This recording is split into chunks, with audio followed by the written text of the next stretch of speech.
So this is our Mitsubishi Outlander that we're working on today, and as you can see here we have our ECT measurements pulled up for the resistances. Now we could not personally get this ECT out of our vehicle. It would be way too much work for our lab time to do, so we have our measurements right there. We took our own measurements with a ECT that we have already pulled out of the vehicle, and now you can see that if I take the piece and hook it up, we're getting about 1.2 kilo ohms, 1.3, and let's take a look at the temp right here. We're seeing about 73 degrees.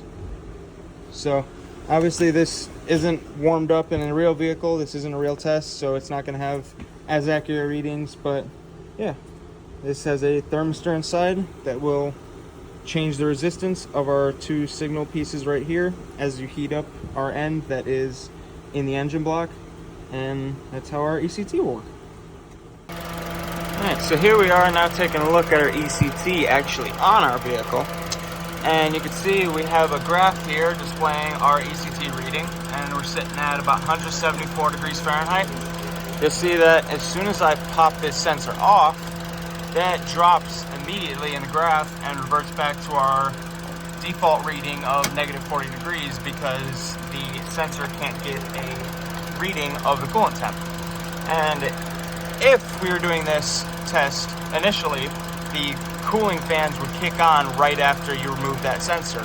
But since we've already done this test a few times, the fans were on prematurely. So as you can see, we're still getting our ECT reading of 132 degrees Fahrenheit.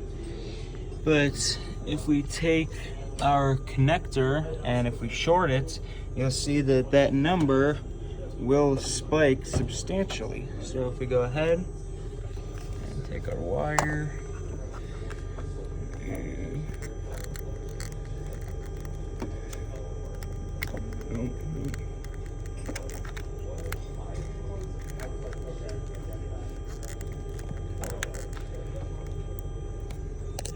and you see that our reading jumps to almost 260, and as you can tell from before, this car is definitely not at 260 degrees.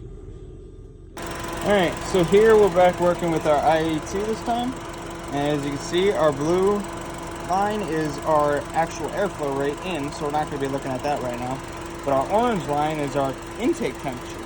So that is slowly rising a bit. It was, at least. It's sitting at -40 right now. But if we go ahead and we short the circuit for our intake air temperature actual connector, you see that this circuit immediately jumps like crazy. Puts out our max temperature that we could possibly do. What is that read? 240 something? So yeah. And then if we take that connection back off, that short goes away, and we go back to our regular reading. That's how we test the IAT. So now inside our Mitsubishi, we're going to go ahead and after we have done both the testing for our ECT and our IAT sensors, we're going to go ahead and take a look at our codes, and where you will find that we're going to have a lot of codes for both of these sensors. So we got one for the ECT, another for the IAT, another for the ECT, another for the IAT. A lot of these being very, very close, if not the same pin or code numbers. And after we've done all these tests, we can go ahead and clear these. So you go ahead and go out of here, and you go ahead and go to clear default codes. Alright, here we are with a different vehicle. This is a 2006 Buick Lucerne. And right here, we're going to be starting off with both of our APP1 and APP2 wires connected through our TPS connector. So as you can see, those are running back to our picoscope.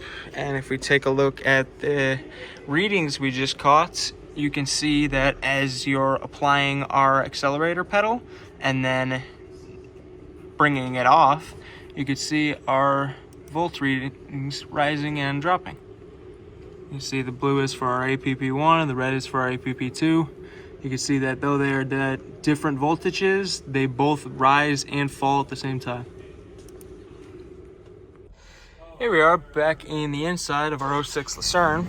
You can see out there we have our DVOM set up, and in here we have our scanner hooked up. So we're going to be taking a look today at our throttle position. Now over there on our DVOM, you can see our actual voltage of our APP position sensor. That's for the signal wire 1. And on here we can see that these are our actual percentages that each of these are open, meaning either the throttle position is open that far or our pedal position is starting to open that far. So as you can see, if I start putting pressure on here slowly at a regular pace, you can see all the graphs starting to slowly build. If I take a look outside at the DVOM, you can see that the voltage is slowly increasing. Come back and take a look at our graph here. The voltages continue to go up until we reach that max point, which you can see, not yet, not yet, not yet.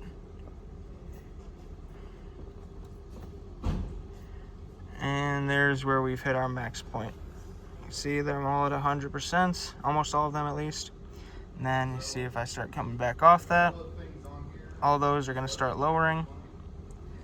And you can see that our volts are starting to drop as well.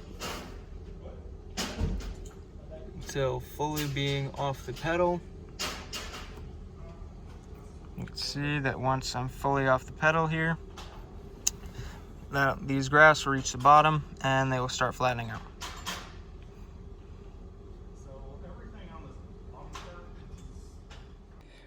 Alright, so here we are in the inside of our 2017 Chevy Silverado.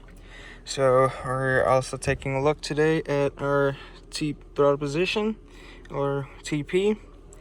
And same as our Buick that we looked at before, if we can push slightly on our pedal, you'll see that our APP is going to rise. Keep rising, keep rising, keep rising, keep rising. Bring it back down, it's going to slowly close, just like our Buick. Now taking a look at our 2017 Silverado, if you can see it, we're looking at the throttle body again. You can see our 4 wires coming off our throttle body sensor that you can see here, that we also have back probed. And you can see right here, we have a freeze frame of our data. As you can see, this is very zoomed in from the voltages, but it's quite hard to tell. But this is a square wave reading from our throttle body position sensor, and it looks like this because our signal that is going through is actually being fed through our logic system, which is giving us our square wave back to our PCM.